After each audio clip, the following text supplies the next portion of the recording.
Robbie, so I've been waiting to have a chat with you quite a long time. I mean, I've been watching you at the Kamajulu week, thinking must I approach you, but I mean, here you are, Warriors interim coach. I just want to know, what does that mean to you? Well, it means a lot to me. I mean, when I was a player, I started my career out down in Port Elizabeth, and it just seems kind of fitting when the opportunity arose that I sort of start my coaching career in South Africa, professional coaching career in South Africa, down in PE2. So I've been involved in the coaching space for about 3 years now. So when the opportunity came up, you just had to take it with two hands, really. So, what are the biggest lessons that you've learned elsewhere to bring into this job over here?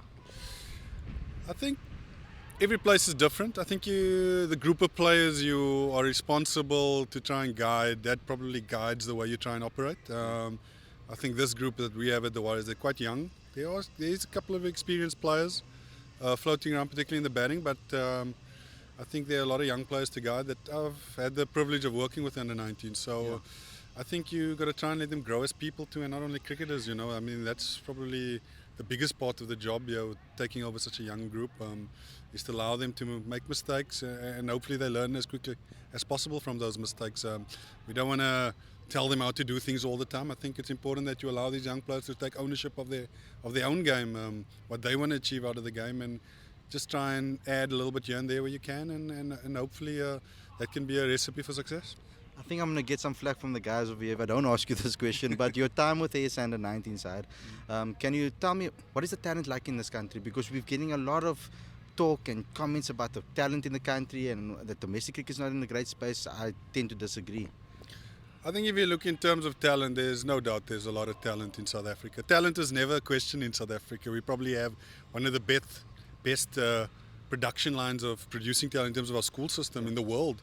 So I think in terms of that, that's fine. I think you can argue, or there could be divided opinion in terms of how that talent needs to be managed. Is probably where the bone of contention comes in. It's how do we manage that talent? How do we give that talent the best opportunity to grow and become the best players they can be for South Africa on the international stage? So that's probably where we're finding where the bone of contention is at the moment.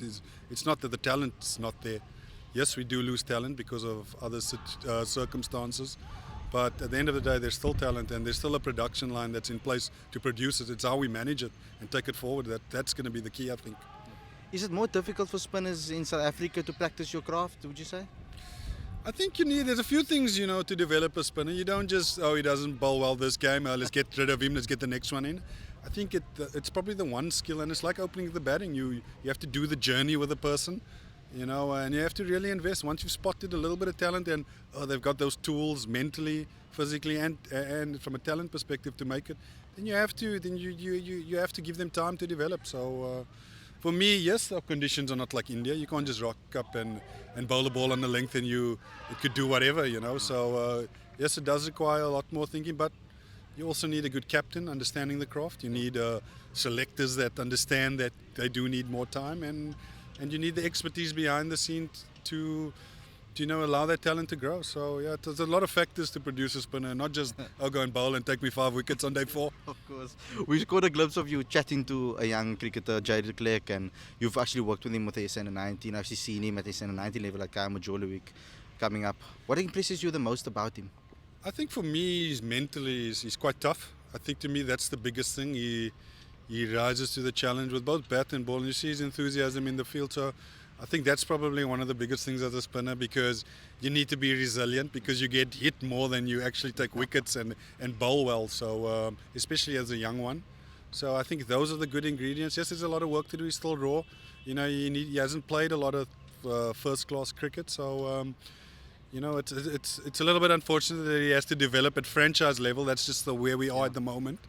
But we're certainly going to back him and work with him behind the scenes and give him the confidence and allow it to grow. I know John's been great with him as a captain, because John also understands that spinners do need a little bit more love than other skills. But he's definitely talented. And for me, like I said, the biggest thing about him is that he's resilient. So that's a tick in the right direction, I think.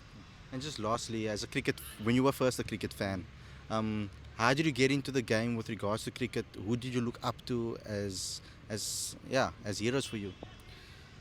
I think it wasn't so much that I don't think I've ever had real cricket heroes. People I've admired, I think, for different reasons as I went through various phases of my career.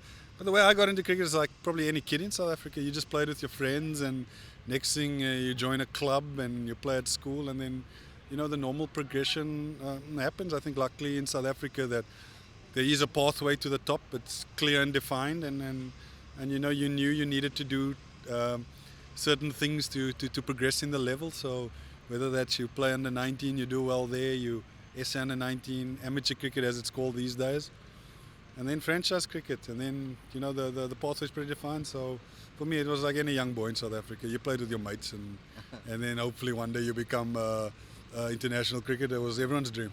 And this lastly, some message to the fans. No, I think it's a little bit disappointing what's going on with the Proteas at the moment, but one thing they shouldn't discount is that the talent's there. It's how we manage it and what type of vision we have for our cricket going forward. I believe that's going to be the main challenges at the moment. So I think in terms of people worried about the talent, there's talent in South Africa. Like I said, it's just how we manage it, and that's for the administrators to take care of. Thank you very much, Robin. I hope you get the job permanently. Thanks, man. We'll see.